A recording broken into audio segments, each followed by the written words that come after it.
Chapter 23. You shall not spread a false report. Don't join your hand with the wicked to be a malicious witness. You shall not follow a crowd to do evil, neither shall you testify in court to side with a multitude to pervert justice, neither shall you favor a poor man in his cause.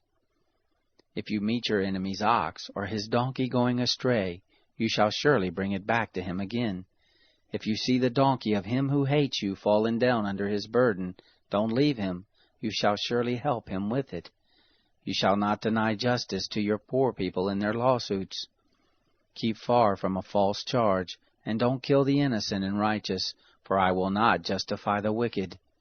You shall take no bribe, for a bribe blinds those who have sight, and perverts the words of the righteous. You shall not oppress an alien, for you know the heart of an alien, seeing you were aliens in the land of Egypt.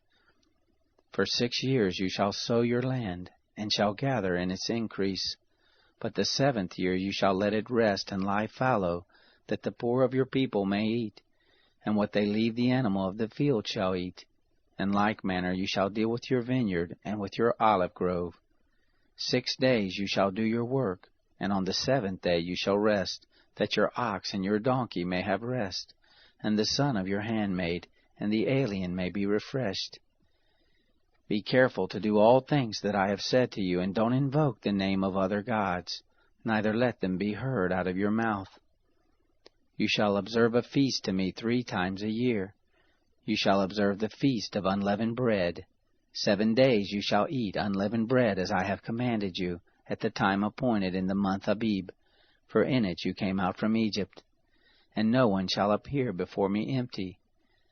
And the feast of harvest, the firstfruits of your labors which you sow in the field, and the feast of harvest at the end of the year, when you gather in your labors out of the field. 3 times in the year all your males shall appear before the Lord God. You shall not offer the blood of my sacrifice with leavened bread, neither shall the fat of my feast remain all night until the morning. The first of the firstfruits of your ground you shall bring it into the house of the Lord your God.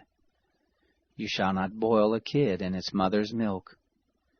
Behold, I send an angel before you, to keep you by the way, and to bring you into the place which I have prepared. Pay attention to him and listen to his voice. Don't provoke him, for he will not pardon your disobedience, for my name is in him. But if you indeed listen to his voice, and do all that I speak, then I will be an enemy to your enemies, and an adversary to your adversaries. For my angel shall go before you, and bring you in to the Amorite, the Hittite, the Perizzite, the Canaanite, the Hivite, and the Jebusite, and I will cut them off. You shall not bow down to their gods, nor serve them, nor follow their practices, but you shall utterly overthrow them and demolish their pillars. You shall serve the Lord your God, and he will bless your bread and your water, and I will take sickness away from your midst. No one will miscarry or be barren in your land. I will fulfill the number of your days. I will send my terror before you, and will confuse all the people to whom you come, and I will make all your enemies turn their backs to you. I will send a hornet before you, which will drive out the Hivite, the Canaanite, and the Hittite from before you. I will not drive them out from before you in 1 year, lest the land become desolate, and the animals of the field multiply against you. Little by little I will drive them out from before you, until you have increased and inherit the land. I will set your border from the Red Sea, even to the sea of the Philistines, and from the wilderness to the river. For I will deliver the inhabitants of the land into your hand, and you shall drive them out before you. You shall make no covenant with them, nor with their gods. They shall not dwell in your land, lest they make you sin against me. For if you serve their gods, it will surely be a snare to you.